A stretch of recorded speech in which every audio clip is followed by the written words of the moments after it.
or just because they're worshiping. We have that fear. Part G talks about the number of able men who have never led a song, offered a prayer in an assembly, or taught a class. And that's typical throughout the world. I don't care what organization you're with, or what church you go to, or what you attend. There's going to be people that just don't have the desire to do anything publicly. And Brother Jim, I often think about when we started Southside years ago. Yeah. And there were people that came in that I'd gone to church with for years that had never done a thing. Never. And all of a sudden, lead in public prayer and wait on the table and do, take a public part in the services of the church. And I'm thinking of a guy, Jim, you know who I'm talking about. Jim Riley. Is his last name Riley? Jim and Mary Grace? Anna Grace? Yeah. Mary Grace is what? Yeah. Riley. But he was one of those people, and I'd gone to church with him and known him for years. And all of a sudden, take a public part in the services. It was amazing to me. That just a change in atmosphere, I guess. Brother Greg.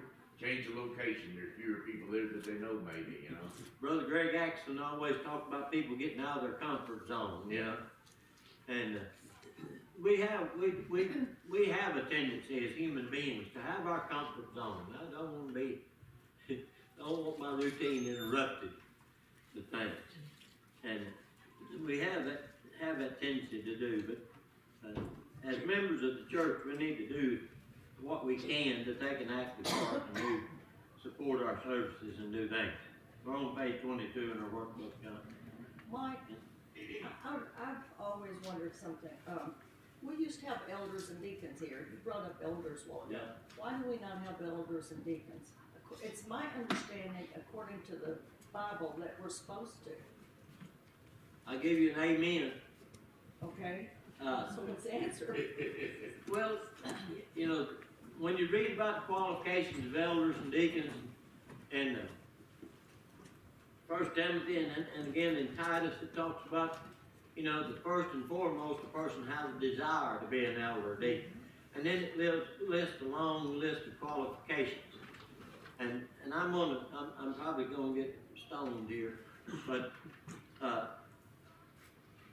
it's been my experience over the years that the biggest concern that people have in the church is a marriage, divorce, and remarriage situation. If someone has a living wife, they're not qualified to be an elder.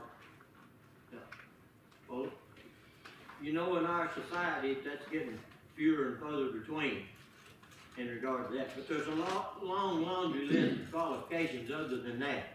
Being a husband of one wife, having believing children, and all those things. But you look around, and we just, I guess, I remember when Brother Bill came here.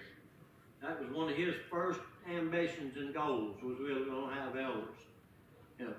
When Brother Gary came here, that was one of his first ambitions and goals, we was going to have elders. And I don't know if it's a lack of interest or the lack of qualifications, or a little of both. But so far, we don't have any elders. That's not saying much for our congregation. Well, that if a person has a scriptural divorce and they remarry, the Lord sees that marriage and the other ones. Do what now? Like if a person is married and the one spouse commits adultery, and that makes that other have a right to remarry, because we believe in scriptural marriage. That's right.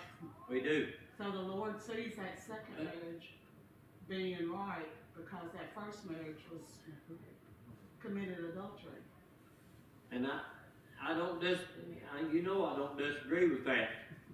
But, hold on a minute, Don. But it's been my experience, that anywhere I've ever been to church, that the church as a whole don't want that person to be an elder. Well, they did in Tennessee, Terry Dix became an elder. I'm just saying, it's been my experience anywhere that I've been, that even though a person has a scriptural divorce and then remarries, that they still don't want him to be an elder. But if God sees that you're married, that you were scripturally divorced and remarried, I don't know why that would not give you the right to be an elder. My opinion. There's a, like I say, that's usually the primary thing that anybody looks at in the churches of Christ, as far as I've seen, you know. But there's a lot of other qualifications, Jane, and I know that we've had people in our audience that have been elders at times in their life. That qualification where you say you must have believing children, and that's showing that you brought your children up right and you did your job as far as that part of your life goes. And I know there's all kinds of arguments on this stuff, you know, that once my children reach the age of accountability and they're away from home and they do this and do that, it's no more my concern. But in my opinion, and this is strictly Mike 3:16, if my children leave the church, I no longer have believing children.